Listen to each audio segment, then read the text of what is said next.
Arif menatap keluar jendela pesawat yang mulai mendarat di Bandara Sheremetyevo, Moskow. Salju turun lebat, menutupi segala sesuatu di bawah sana, seperti selimut putih yang tak berujung.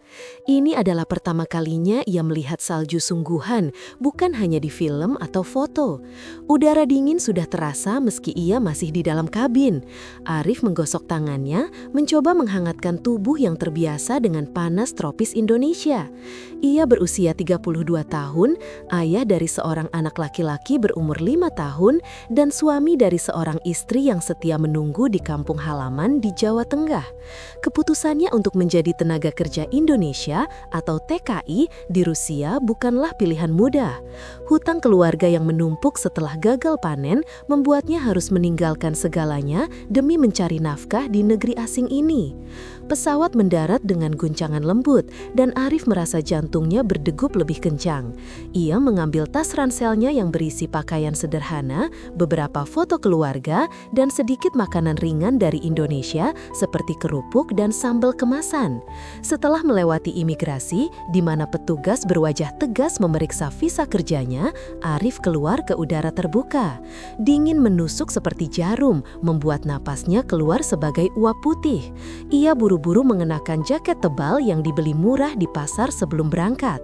Taksi yang dipesan agen perekrutan sudah menunggu. Sopirnya seorang pria Rusia berjanggut lebat yang hanya mengangguk saat Arif menyebut alamat tujuan. Perjalanan ke apartemen Elena memakan waktu hampir 1 jam. Jalanan Moskow dipenuhi mobil-mobil mewah dan bus troli yang bergerak pelan di tengah kemacetan. Arif melihat bangunan-bangunan tinggi bergaya Soviet dengan dinding abu-abu dan atap yang tertutup salju.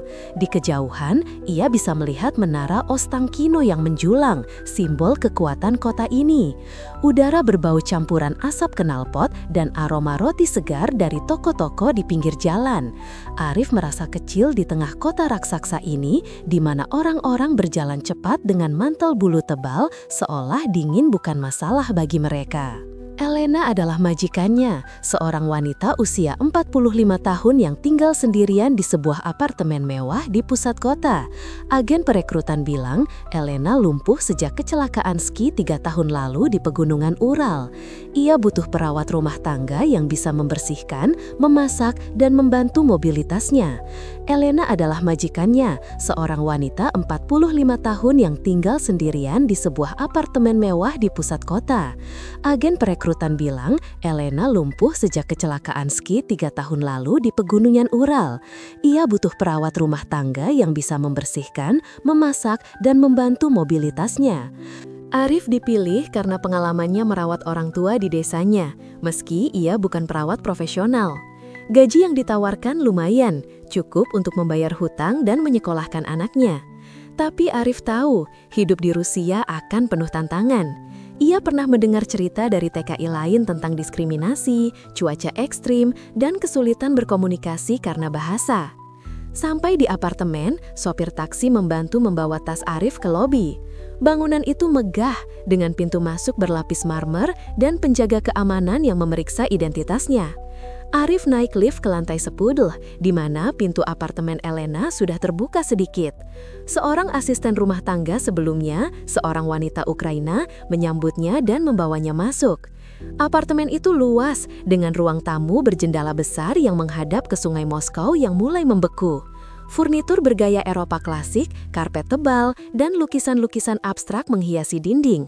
Udara di dalam hangat berkat pemanas sentral, tapi Arif masih merasa dingin di dalam hati. Elena duduk di kursi roda di ruang keluarga, menghadap jendela. Rambutnya pirang panjang, wajahnya pucat tapi cantik, dengan mata biru yang tajam. Ia mengenakan sweater wol tebal dan selimut menutupi kakinya yang tak bisa digerakkan. Asisten itu memperkenalkan Arif dalam bahasa Rusia sederhana, dan Elena hanya mengangguk tanpa senyum. Arif merasa gugup, tapi ia ingat nasihat agen, tetap hormat dan kerja keras. Asisten itu menunjukkan kamar kecil Arif di belakang dapur, lengkap dengan tempat tidur sederhana dan lemari kecil. Setelah itu, ia pergi, meninggalkan Arif sendirian dengan majikannya. Hari pertama Arif dimulai dengan rutinitas sederhana. Ia bangun pagi-pagi saat matahari baru terbit di langit abu-abu Moskow. Salju masih turun di luar, membuat kota terlihat seperti negeri dongeng yang dingin. Arif membersihkan apartemen, menyapu debu dari rak buku yang penuh novel Rusia klasik seperti karya Tolstoy dan Dostoyevsky.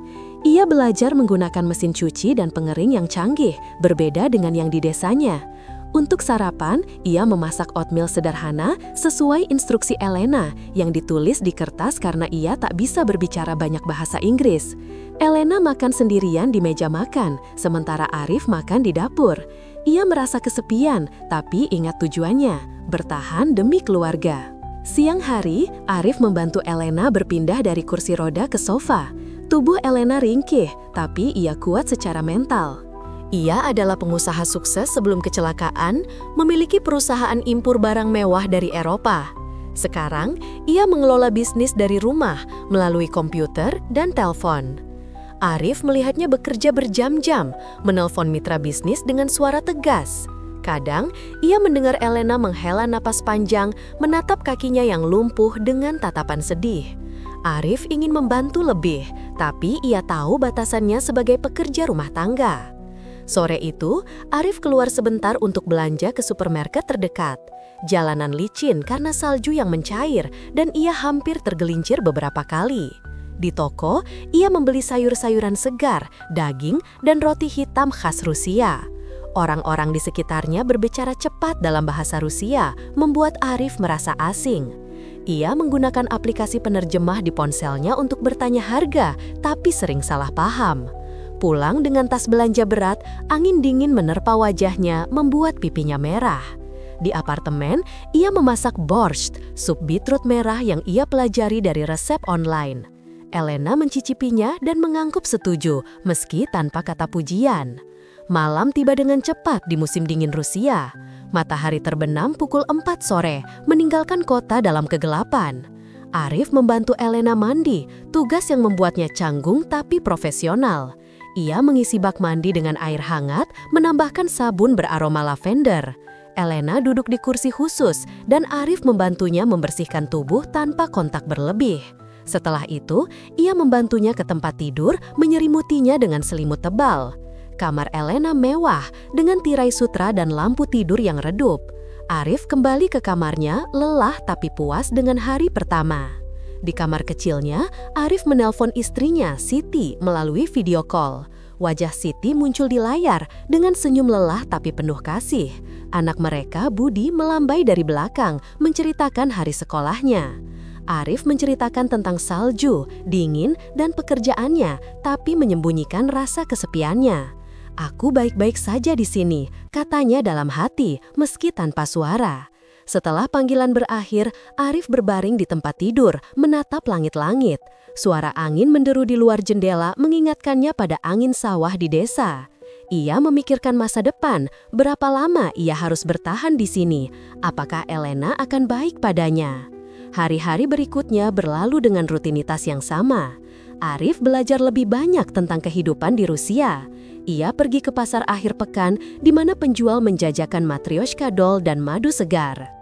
Salju semakin tebal, membuatnya harus membersihkan pintu masuk apartemen setiap pagi. Elena mulai lebih terbuka, meski tanpa banyak bicara. Ia menunjukkan foto-foto masa lalunya, ski di pegunungan, pesta di klub malam Moskow, dan liburan di Danau Baikal. Arif melihat betapa hidup Elena dulu penuh petualangan, kontras dengan sekarang yang terkurung di kursi roda. Suatu pagi, badai salju hebat melanda kota. Listrik mati sebentar, membuat apartemen gelap dan dingin. Arif menggunakan senter ponsel untuk memeriksa Elena, yang tampak ketakutan tapi berusaha tenang. Ia membuat teh panas dari samovar tradisional, alat pemanas air Rusia yang ia pelajari. Saat listrik menyala lagi, Elena mengangguk terima kasih, mata mereka bertemu sebentar. Arif merasa ada ikatan kecil terbentuk, meski masih jauh dari persahabatan. Arif juga menghadapi tantangan budaya. Makanan Rusia seperti plemeni dan blini terasa aneh di lidahnya, tapi ia belajar menyukainya. Ia belajar kata-kata dasar Rusia, spasibo untuk terima kasih, da untuk ya. Teman sesama TKI yang ia hubungi lewat grup WhatsApp berbagi tips, hindari keluar malam hari karena dingin ekstrim dan waspadai polisi imigrasi. Arif merasa beruntung karena Elena punya koneksi, membuat visanya aman. Seiring waktu, Arif mulai memahami Elena lebih dalam. Ia melihat bagaimana Elena berjuang dengan lumpuhnya, mencoba fisioterapi sendirian di rumah. Dokter datang seminggu sekali, tapi kemajuan lambat. Elena sering menatap jendela, melihat salju turun seolah merindukan kebebasan. Arif ingat neneknya di Jawa yang pernah menyembuhkan orang dengan pijat tradisional, tapi ia tak berani mencobanya karena itu bukan tugasnya. Di akhir minggu pertama, Arif menerima gaji pertamanya melalui transfer. Uang itu langsung ia kirim separuh ke Siti. Ia merasa bangga tapi juga rindu. Malam itu, ia tidur dengan mimpi tentang sawah hijau dan panas matahari Indonesia, kontras dengan dingin Rusia yang tak pernah berhenti. Kehidupan Arif di Moskow baru dimulai, penuh harapan dan ketakutan. Ia tak tahu bahwa ritual warisan keluarganya akan segera mengubah segalanya, membawa penyembuhan ajaib dan cinta yang tak terduga. Untuk sekarang, ia hanya fokus bertahan di tanah dingin ini satu hari demi satu hari. Arif sudah bekerja untuk Elena selama 2 minggu di apartemen mewahnya di Moskow. Rutinitas sehari-hari mulai terasa biasa, meski dingin musim dingin Rusia masih membuatnya kedinginan setiap kali keluar rumah. Ia bangun pagi-pagi, membersihkan apartemen, memasak makanan sederhana seperti sup kentang atau pancake Rusia yang disebut blini, dan membantu Elena dengan kebutuhan hariannya. Elena tetap dingin dan jarang bicara, tapi Arif bisa melihat sedikit perubahan. Kadang ia mengangguk saat Arif membawakan teh panas, atau membiarkan Arif duduk sebentar di ruang tamu sambil ia bekerja di komputer. Arif tahu Elena kesepian karena keluarganya jarang datang berkunjung. Mereka tinggal di kota lain, dan Elena lebih suka mengurus segalanya sendiri. Suatu sore, cuaca mulai berubah buruk. Langit Moskow yang biasanya abu-abu menjadi lebih gelap dan angin mulai bertiup kencang. Arif melihat dari jendela bagaimana salji mulai turun lebat, seperti hujan deras tapi putih dan dingin. Berita di televisi Rusia yang ia nyalakan dengan bantuan subtitle Inggris bilang ada badai salju besar yang akan datang malam itu. Arif khawatir karena listrik kadang mati saat badai seperti ini. Ia memeriksa stok makanan di dapur, ada cukup roti, keju, dan sayur untuk 2 hari. Elena duduk di kursi rodanya di ruang keluarga, menatap layar komputer dengan wajah tegang. Bisnisnya sedang sibuk, katanya singkat saat Arif bertanya apakah perlu bantuan. Malam itu, badai benar-benar datang. Angin menderu di luar jendela, membuat kaca bergetar. Salju menumpuk cepat di balkon, dan suhu di dalam apartemen turun meski pemanas sudah maksimal. Arif sudah membantu Elena ke tempat tidur lebih awal karena ia terlihat lelah. Ia menyelimutinya dengan selimut tebal dan meninggalkan lampu tidur menyala. Arif kembali ke kamar kecilnya, mencoba tidur sambil mendengar suara angin yang seperti raungan. Ponselnya berdering tengah malam. Itu panggilan dari Siti di Indonesia. Wajah Siti di layar terlihat ceria, meski waktu di sana sudah pagi. Budi, anak mereka, baru bangun dan melambai sambil memegang mainan.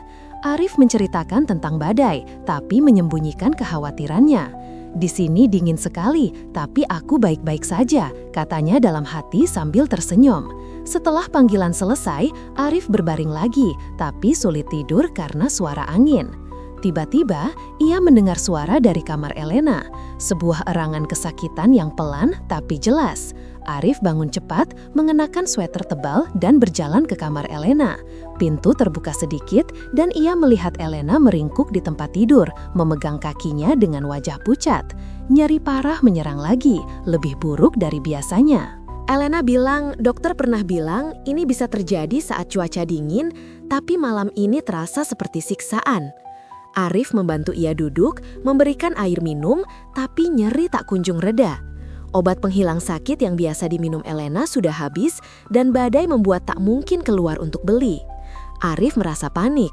Ia ingat neneknya di Jawa yang sering menyembuhkan orang dengan pijat tradisional.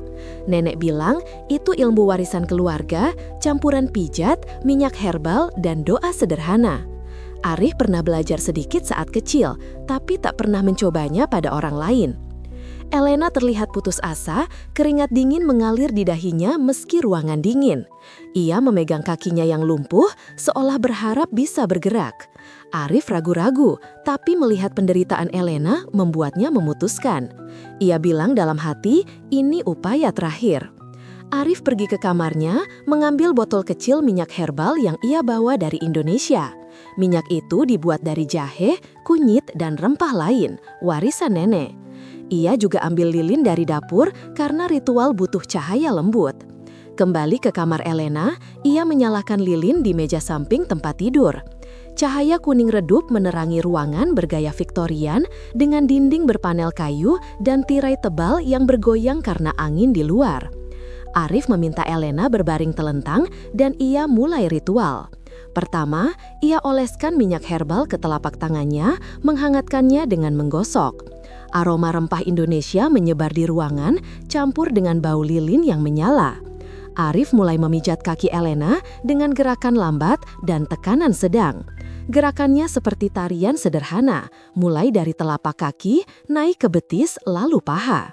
Ia ingat petunjuk nenek, tekan titik-titik energi seperti akupresur tapi dengan sentuhan Jawa. Sambil memijat, Arif membaca doa dalam hati, doa sederhana untuk penyembuhan yang diajarkan nenek. Doa itu meminta bantuan alam dan leluhur agar nyeri hilang dan kekuatan kembali. Angin di luar semakin kencang seperti mendukung ritual dengan suaranya yang menderu. Proses itu berlangsung hampir 1 jam. Arif berkeringat meski dingin, fokus pada gerakan.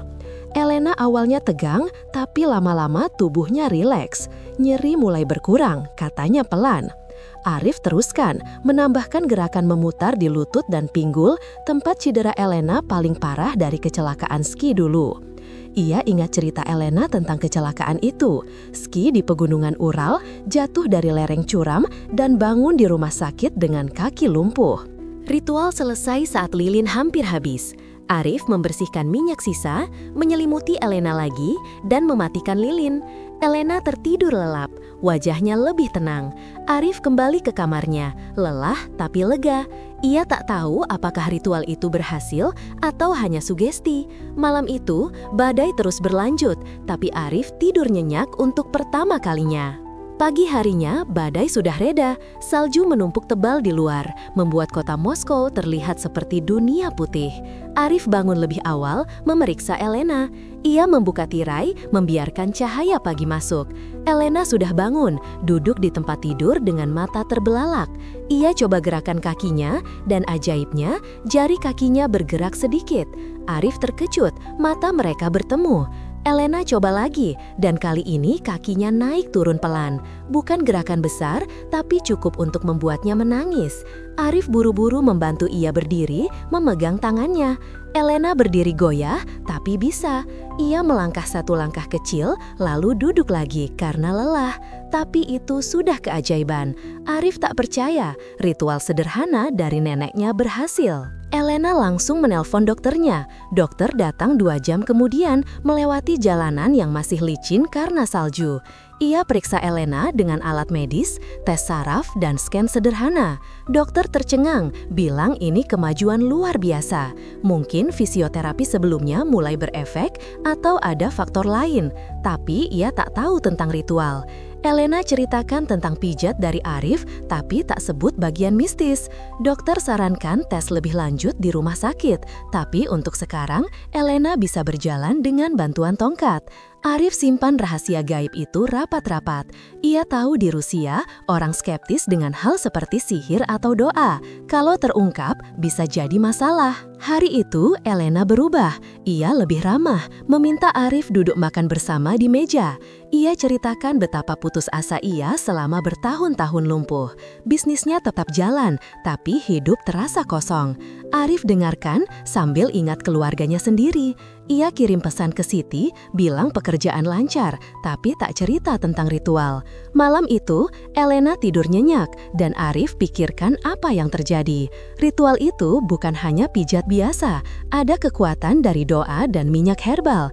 Nenek pernah bilang, ilmu itu bisa menyembuhkan, tapi juga punya risiko jika disalahgunakan. Beberapa hari berikutnya, Elena semakin kuat. Ia latihan berjalan di apartemen, dari ruang tamu ke dapur. Salju di luar mulai mencair sedikit, membuat jalanan basah. Arif bantu ia keluar sebentar ke taman dekat apartemen, di mana pohon-pohon tertutup es berkilau di bawah matahari. Elena pegang lengan Arif, tersenyum untuk pertama kalinya. Arif rasakan kehangatan, tapi ingatkan diri, ia hanya pekerja. Dokter datang lagi, konfirmasi penyembuhan itu nyata. Berita mulai menyebar ke keluarga Elena yang kaget dan janji datang berkunjung. Arif mulai dihantui mimpi aneh. Dalam mimpi, ia lihat roh-roh dari Jawa, seperti bayangan nenek yang marah karena ritual digunakan di tanah asing. Ia bangun berkeringat, tapi abaikan. Fokusnya sekarang bantu Elena pulih sepenuhnya. Ia ulangi pijat ringan setiap malam, tanpa doa penuh agar tak terlalu mistis. Elena tak tahu rahasia itu, anggap hanya pijat biasa dari Indonesia. Kehidupan di Moskow terasa berbeda sekarang. Arif belanja lebih sering, beli bahan untuk masak makanan Indonesia campur Rusia, seperti nasi goreng dengan sosis lokal. Elena coba makanan itu dan suka. Ia mulai ajak Arif bicara tentang hidupnya, masa kecil di Siberia, pernikahan gagal dan bisnis yang dibangun dari nol. Arif cerita sedikit tentang desanya, sawah hijau dan festival Jawa. Ikatan mereka tumbuh meski Arif jaga jarak. Di akhir bab ini, Arif sadar penyembuhan itu membawa perubahan besar. Elena tak lagi lumpuh, tapi rahasia gaib tetap tersimpan. Badai salju sudah lewat, tapi badai emosi baru akan datang. Arif tak tahu, cinta akan segera muncul, membawa konflik yang lebih rumit. Arif sudah bekerja untuk Elena selama 1 bulan sekarang, dan perubahan besar terjadi sejak ritual pijat ajaib itu. Elena tidak lagi lumpuh sepenuhnya. Ia bisa berjalan dengan tongkat meski masih pelan dan hati-hati. Dokter Rusia yang datang rutin memeriksa bilang ini kemajuan medis yang luar biasa, mungkin karena kombinasi fisioterapi dan relaksasi dari pijat Arif. Tapi Arif tahu ada lebih dari itu. Ritual warisan neneknya dari Jawa membawa kekuatan gaib yang tak bisa dijelaskan oleh ilmu kedokteran. Ia tetap simpan rahasia itu, takut kalau terungkap bisa bikin masalah di Rusia, di mana orang lebih percaya sains daripada hal mistis. Musim dingin di Moskow masih berlangsung, tapi salju mulai sedikit mencair di siang hari. Jalanan basah dan licin dengan genangan air es di trotoar. Arif sekarang punya lebih banyak waktu luang karena Elena bisa melakukan beberapa hal sendiri. Ia masih membersihkan apartemen, memasak, dan membantu Elena berlatih di koridor panjang. Elena berubah total. Dulu dingin dan arogan, sekarang ia hangat dan sering tersenyum. Ia mulai memperlakukan Arif seperti teman, bukan hanya pekerja rumah tangga. Setiap pagi, ia minta Arif duduk di meja sarapan bersamanya, makan oatmeal atau roti dengan selai sambil ngobrol tentang hari yang akan datang. Suatu pagi cerah, Elena ajak Arif keluar untuk pertama kalinya sejak sembuh. Mereka pergi ke Red Square, tempat ikonik di pusat Moskow. Arif naik metro bersama Elena, memegang tongkatnya saat turun tangga. Udara dingin menusuk, tapi matahari membuat salju berkilau seperti berlian. Red Square luas, dengan Kremlin di satu sisi dan Katedral Saint Basil yang berwarna-warni di sisi lain. Salju menutupi batu bata merah dan turis berfoto di sekitar. Elena pegang lengan Arif untuk keseimbangan, berjalan pelan sambil cerita tentang sejarah tempat itu.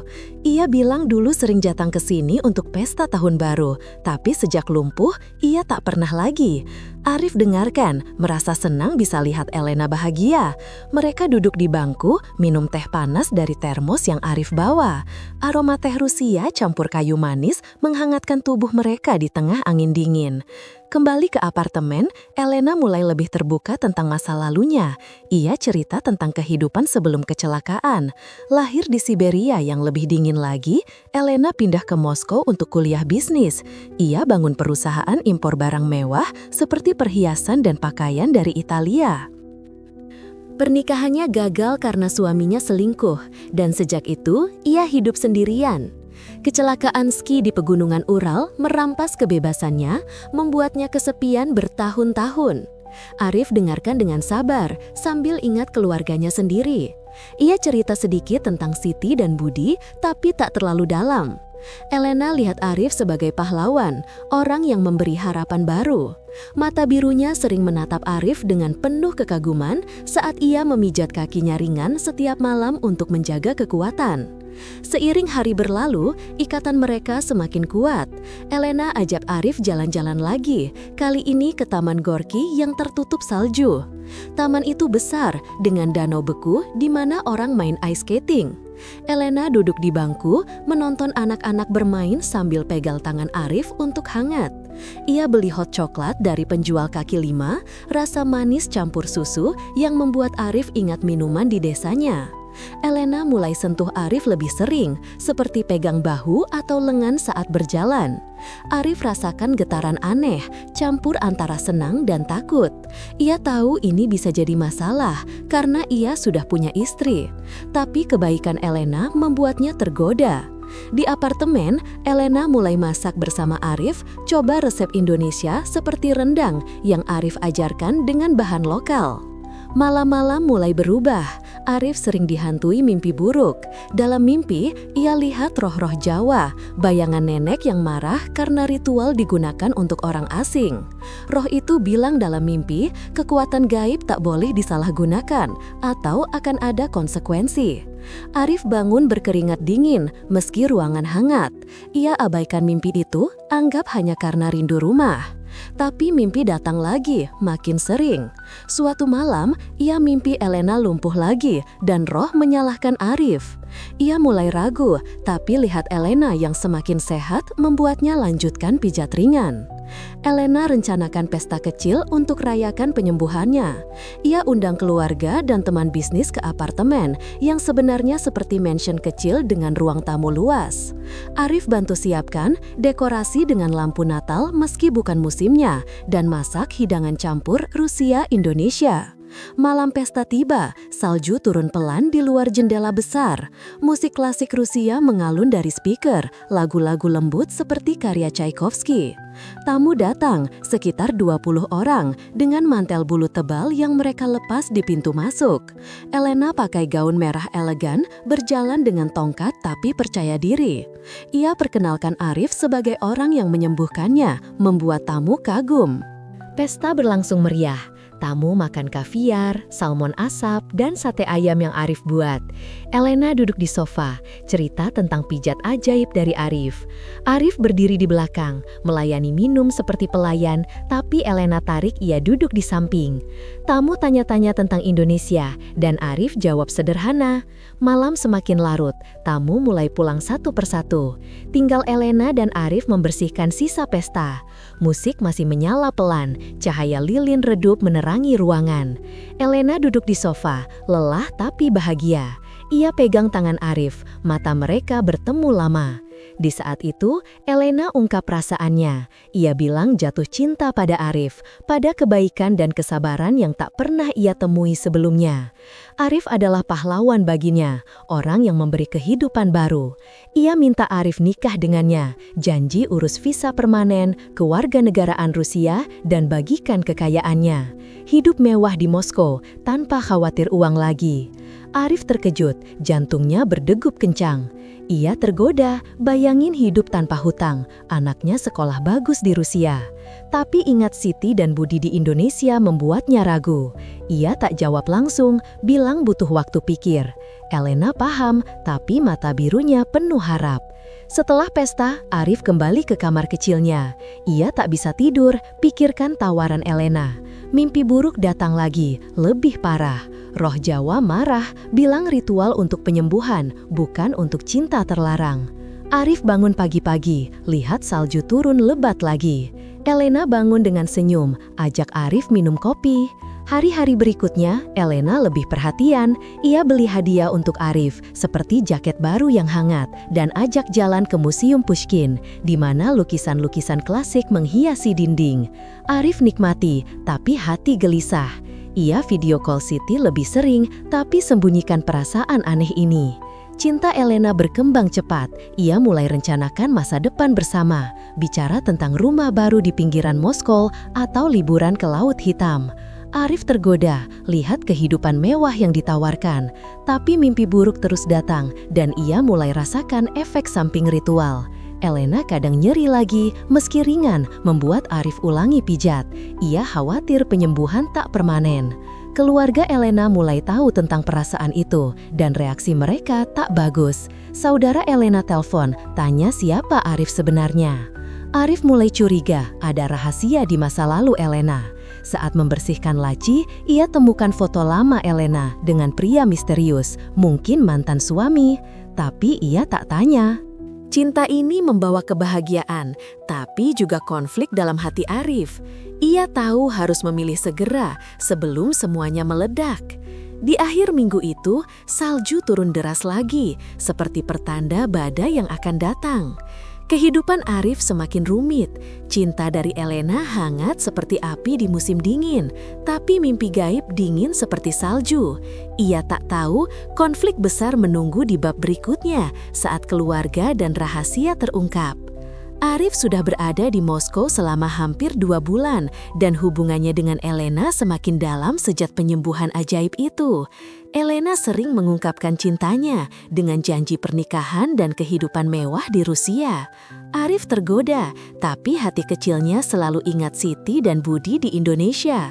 Mimpi buruk tentang roh Jawa semakin sering datang, membuatnya gelisah setiap malam. Salju di Moskow mulai mencair lebih sering, menandakan musim semi mendekat, tapi udara masih dingin dan lembab. Jalanan basah dengan lumpur salju yang meleleh membuat sepatu Arif selalu kotor saat belanja ke pasar. Suatu pagi, keluarga Elena datang berkunjung tanpa pemberitahuan. Mereka adalah saudara laki-laki Elena bernama Viktor dan ibunya, Olga, yang tinggal di Saint Petersburg. Viktor adalah pengusaha kaya dengan sikap sombong, mengenakan jas mahal dan jam tangan emas. Olga, seorang wanita tua dengan rambut putih rapi, datang dengan mobil mewah yang dikemudikan sopir. Mereka masuk ke apartemen dengan wajah serius, membawa kue tradisional Rusia sebagai buah tangan. Elena senang melihat mereka karena jarang bertemu sejak ia lumpuh dulu. Arif menyambut mereka di pintu, menyajikan teh panas di ruang tamu yang luas. Viktor langsung perhatikan Arif dengan tatapan merendahkan, seolah melihat pekerja rendahan. Selama kunjungan, Elena ceritakan tentang penyembuhannya. Ia puji Arif sebagai pahlawan, bilang pijat dari Indonesia yang membuatnya bisa berjalan lagi. Viktor dan Olga kagum awalnya, tapi saat Elena sebut rencana nikah dengan Arif, suasana berubah. Viktor marah besar, bilang itu gila. Arif hanyalah TKI dari negeri jauh, bukan level mereka yang aristokrat Rusia. Olga setuju, bilang pernikahan seperti itu akan hancurkan reputasi keluarga. Mereka ingatkan Elena tentang status sosial. Elena punya bisnis besar, sementara Arif cuma perawat rumah tangga dengan gaji kecil. Viktor ancam, kalau Elena lanjutkan rencana itu, mereka akan putus hubungan dan tarik dukungan finansial untuk bisnis Elena. Bahkan, Viktor bilang bisa laporkan Arif ke imigrasi karena visa kerja TKI mudah dibatalkan kalau ada keluhan dari majikan. Arif dengar semuanya dari dapur, hati hancur. Ia tahu diskriminasi seperti ini biasa bagi TKI di luar negeri, tapi mendengar langsung membuatnya sakit. Setelah keluarga Elena pergi, Elena peluk Arif, bilang jangan khawatir. Ia janji lawan keluarganya karena cinta lebih penting dari status. Tapi Arif mulai ragu. Ia lihat betapa kuat pengaruh keluarga Elena dan tak ingin jadi beban. Malam itu, mimpi buruk datang lagi. Roh nenek marah lebih hebat, bilang ritual untuk penyembuhan bukan untuk pecah keluarga. Arif bangun dengan keringat dingin, lihat salju turun pelan di luar jendela gelap. Sementara itu, di Indonesia, Siti mulai curiga. Elena sering posting foto di media sosial seperti Instagram Rusia yang disebut VK. Foto-foto itu tunjukkan Elena dan Arif jalan-jalan di Red Square atau minum teh bersama, dengan caption penuh pujian untuk Arif. Teman Siti di desa lihat postingan itu dan kabarkan ke Siti. Siti yang biasanya sabar, sekarang gelisah. Ia tahu Arif kerja keras, tapi foto mesra itu buatnya ragu. Siti cek ponsel Arif lewat akun bersama, lihat pesan-pesan hangat dari Elena. Malam itu di Moskow, yang siang di Indonesia, Siti telepon Arif dengan suara marah. Arif angkat di kamar kecilnya saat jam menunjukkan pukul 2 pagi. Siti tanya tentang wanita bule itu, kenapa begitu dekat? Arif jelaskan bahwa Elena cuma majikan yang baik, tapi Siti tak percaya. Ia bilang Budi sering tanya ayahnya kapan pulang, dan sekarang curiga Arif punya urusan lain. Panggilan berakhir dengan Siti menangis, membuat Arif tak bisa tidur lagi. Keesokan harinya, konflik semakin parah. Seorang teman Elena bernama Natasha datang berkunjung. Natasha adalah dokter alternatif yang kenal Elena dari bisnis. Saat Elena cerita tentang pijat ajaib, Natasha curiga. Ia tanya detail dan Arif tak sengaja sebut minyak herbal dan doa. Natasha bilang itu seperti sihir, bukan pengobatan biasa. Di Rusia, praktik okultisme asing sering dicurigai, terutama setelah kasus-kasus penipuan medis. Natasha sarankan Elena cek ke polisi untuk pastikan tak ada unsur ilegal. Elena tolak awalnya, tapi Natasha tekan, bilang bisa bahaya kalau ritual itu punya efek samping. Akhirnya, Natasha laporkan sendiri ke polisi setempat tanpa bilang ke Elena. Polisi datang 2 hari kemudian di pagi yang dingin dengan kabut tebal menyelimuti Moskow. 2 petugas berpakaian seragam masuk ke apartemen, tanya tentang penyembuhan Elena. Mereka periksa Arif, tanya visa dan pekerjaannya. Elena jelaskan bahwa Arif cuma bantu dengan pijat tradisional, tapi petugas curiga. Mereka bilang ada laporan tentang praktik sihir ilegal yang bisa dianggap penipuan medis atau bahkan ancaman keamanan. Di Rusia, undang-undang ketat soal pengobatan alternatif, terutama dari orang asing. Petugas ambil sampel minyak herbal Arif untuk dites di lab. Arif panik, takut ditangkap atau dideportasi. Elena bela Arif, bilang itu tak adil, tapi petugas bilang investigasi akan lanjut. Setelah polisi pergi, Elena dan Arif duduk di ruang tamu, suasana tegang. Elena bilang akan pakai koneksinya untuk hentikan investigasi, tapi Arif tahu ini rumit. Ia ingat cerita TKI lain yang dideportasi karena hal kecil. Malam itu, Arif ulangi pijat untuk Elena karena nyeri mulai kembali ringan, tapi sekarang ia takut. Mimpi buruk semakin nyata, roh bilang konsekuensi datang karena ritual disalahgunakan untuk cinta. Arif mulai rasakan efek fisik, sakit kepala, dan lelah terus-menerus. Konflik sosial semakin melebar. Victor telepon Elena lagi, bilang dengar tentang polisi dari Natasha. Ia pakai itu sebagai alasan untuk tekan Elena putus dengan Arif. Victor ancam pecat Arif dan laporkan ke agen perekrutan TKI. Elena marah, potong hubungan telepon. Tapi Arif lihat betapa stres Elena, wajahnya pucat meski bisa berjalan. Di Indonesia, Siti kirim pesan panjang, tanya, Arif pilih mana, keluarga atau wanita Rusia? Budi sakit demam karena rindu ayah, membuat Arif semakin bersalah. Ia kirim uang lebih banyak, tapi tahu uang tak ganti kehadiran. Beberapa hari kemudian, investigasi polisi lanjut. Petugas datang lagi, bawa hasil lab. Minyak herbal aman, tapi mereka tanya tentang doa dan gerakan ritual. Arif jelaskan itu tradisi Jawa, bukan sihir. Petugas bilang perlu bukti lebih, dan sementara itu Arif tak boleh keluar kota. Elena pakai pengacara bisnisnya untuk bantu, tapi proses lambat. Arif merasa terjebak, seperti burung di sangkar emas. Ia jalan sendirian ke sungai Moskow yang mulai mencair. Airnya mengalir pelan di bawah jembatan. Angin dingin menerpa, membuatnya ingat angin sawah di Jawa. Konflik romantis semakin dalam. Elena ingin lanjutkan rencana nikah, bilang bisa pindah ke Siberia yang terpencil untuk hindari keluarga. Tapi Arif ragu, lihat betapa perbedaan budaya mereka besar. Elena skeptis dengan hal gaib, sementara Arif percaya roh leluhur. Nyeri Elena mulai sering kembali, membuat Arif ulangi ritual penuh. Tapi setiap kali mimpi buruk lebih parah. Arif mulai curiga, penyembuhan tak permanen, mungkin butuh ritual ulang selamanya. Di akhir minggu itu, Siti telepon lagi, bilang akan datang ke Rusia kalau Arif tak pulang segera. Arif tak tahu harus apa. Keluarga Elena kirim surat resmi, tolak Arif sebagai bagian keluarga. Polisi jadwalkan interogasi lanjutan. Arif duduk di kamar kecilnya, lihat foto Siti dan Budi. Hati hancur antara cinta baru dan kewajiban lama. Salju turun lagi, menutupi kota seperti selimut rahasia yang semakin berat. Konflik ini meledak seperti badai musim dingin, membuat Arif harus hadapi pilihan sulit. Ia tak tahu, klimaks besar menunggu di bab berikutnya, di mana segalanya akan diputuskan di tepi sungai yang membeku. Arif sudah berada di Moskow selama lebih dari 2 bulan, dan konflik yang menumpuk membuat hidupnya seperti badai salju yang tak pernah reda. Polisi masih investigasi ritual pijatnya, keluarga Elena menolak hubungan mereka, dan Siti di Indonesia semakin marah dengan kecurigaannya. Mimpi buruk tentang roh Jawa datang setiap malam, membuat Arif lelah secara fisik dan mental. Salju di Moskow mulai mencair lebih banyak, tapi suhu masih dingin, dengan angin Arktik yang menusuk tulang. Jalanan penuh genangan air es, dan pohon-pohon di taman mulai menunjukkan tunas hijau kecil, tanda musim semi mendekat. Arif sering jalan sendirian ke tepi sungai Moskva, menatap air yang mengalir pelan di bawah lapisan es tipis, mencoba tenangkan pikiran. Elena semakin putus asa dengan situasi ini.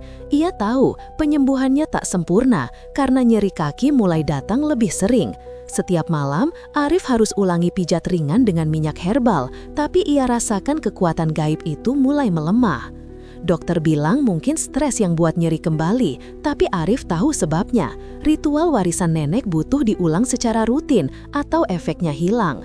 Ia tak berani bilang ke Elena, takut ia anggap gila. Elena rencanakan pelarian, pindah ke Siberia yang terpencil, di mana keluarganya tak bisa ganggu. Ia bilang bisa beli rumah kecil di sana, hidup tenang dengan Arif, urus visa dan bisnis dari jauh. Aris tergoda, bayangin hidup tanpa tekanan, tapi gambar Siti dan Budi selalu muncul di pikirannya. Suatu pagi, polisi datang lagi ke apartemen.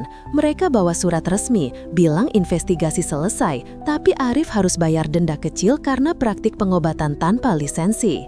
Untungnya, pengacara Elena bantu kurangi hukuman, jadi Arif tak dideportasi langsung. Tapi petugas peringatkan, kalau ada keluhan lagi, visa kerjanya bisa dicabut. Setelah polisi pergi, Elena peluk Arif erat, bilang ini kesempatan untuk mulai baru di Siberia. Ia tunjukkan tiket kereta api yang sudah dibeli, berangkat besok malam. Arif ragu, bilang butuh waktu pikir. Ia keluar apartemen, jalan ke pasar terdekat untuk beli roti dan keju, tapi pikirannya melayang ke Indonesia. Di pasar, aroma borts dan vodka campur dengan bau salju basah membuatnya rindu makanan kampung seperti nasi goreng dan sambal. Malam itu, nyeri Elena datang parah lagi. Ia meringkuk di tempat tidur, memegang kakinya dengan wajah pucat. Arif mulai ritual penuh, oles minyak herbal, gerakan pijat seperti tarian spiritual, dan doa dalam hati. Cahaya lilin redup menerangi kamar mewah, dengan angin menderu di luar jendela. Tapi kali ini efeknya lambat. Elena masih nyeri setelah 1 jam, dan Arif panik. Ia rasakan kekuatan gaib melemah, mungkin karena roh marah dengan situasi cinta terlarang ini. Akhirnya, nyeri reda sedikit, tapi Elena lumpuh lagi sebagian, tak bisa gerakan kaki kanan. Dokter darurat datang tengah malam, periksa dan bilang mungkin relapse dari cedera lama. Elena menangis, takut kembali ke kursi roda selamanya. Di saat itu, Arif putuskan ungkap rahasia. Ia duduk di samping tempat tidur Elena, ceritakan tentang ritual warisan nenek dari Jawa. Bukan cuma pijat biasa, tapi campur doa dan kekuatan gaib dari leluhur. Penyembuhan sementara, butuh diulang rutin, dan kalau disalahgunakan, bisa hilang. Elena kaget awalnya, tak percaya hal mistis seperti itu. Di Rusia, orang lebih percaya sains dan dokter, bukan roh atau doa. Tapi lihat bukti di kakinya membuatnya diam. Ia pegang tangan Arif, bilang kalau begitu, Arif harus tinggal selamanya untuk ulangi ritual. Ini jadi alasan lebih untuk nikah dan pindah ke Siberia. Arif gelisah sepanjang malam. Ia tak tidur, duduk di ruang tamu menatap salju turun di luar. Mimpi buruk datang lagi saat ia ketiduran sebentar. Roh nenek bilang harus pulang ke akar atau kutukan akan datang. Pagi harinya, Arif terima panggilan dari Siti. Wajah Siti di layar penuh air mata, bilang Budi sakit parah, demam tinggi dan rindu ayah. Dokter desa bilang butuh obat mahal dan Siti tak punya cukup uang. Ini jadi puncak, Arif tahu harus memilih keluarga asli atau cinta baru. Ia putuskan pulang ke Indonesia, meski hati sakit. Arif gelisah sepanjang malam. Ia tak tidur, duduk di ruang tamu menatap salju turun di luar. Mimpi buruk datang lagi saat ia ketiduran sebentar. Roh nenek bilang harus pulang ke akar atau kutukan akan datang. Pagi harinya, Arif terima panggilan dari Siti. Wajah Siti di layar penuh air mata, bilang Budi sakit parah, demam tinggi dan rindu ayah. Dokter desa bilang butuh obat mahal dan Siti tak punya cukup uang.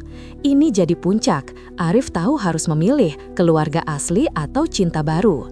Ia putuskan pulang ke Indonesia meski hati sakit. Sore itu, Arif bilang ke Elena tentang keputusannya.